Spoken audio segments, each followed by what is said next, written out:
Hey, how's it going, everybody? It's Ryan. Going to do a quick public speaking video. There's a section in this book I wanted to read. It's Getting Things Done by David Allen. It's a pretty classic book on productivity, an old book. And there's a section I wanted to read, and always having trouble staying focused when I read from a book, so I thought I'd make a video about it instead. So, part is organizing as soon as possible, actions by context. Over many years, I've discovered that the best way to be reminded of as soon as I can action is by particular context required for that action. That is, either the tool or the location or the person needed to complete it. For instance, if the action requires a computer, it should go in on an at computer list. If your action demands that you be out in your car driving, such as stopping by the bank or going to the hardware store, the errands list would be the appropriate place to track it.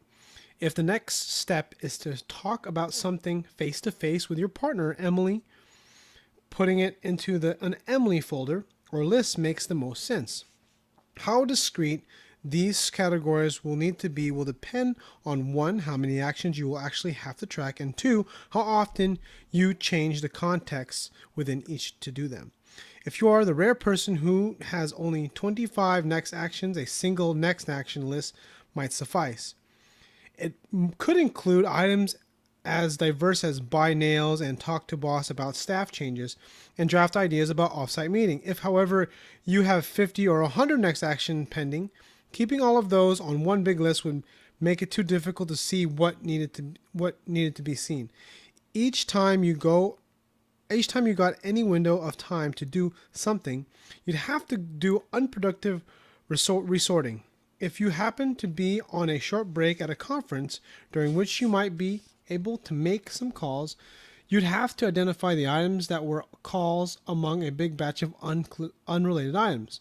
When you went out to do odds and ends, you'd probably want to pick out your errands and make another list. Another productivity factor that this kind of organization supports is leveraging your energy when you're in a certain mode.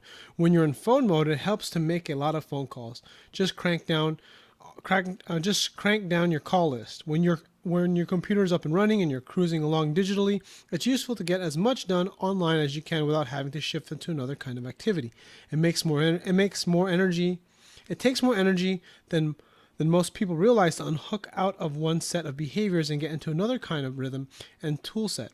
And obviously, when a key person is sitting in front of you in the office, you'd be wise to have all the things you need to talk about with him or her immediately at hand.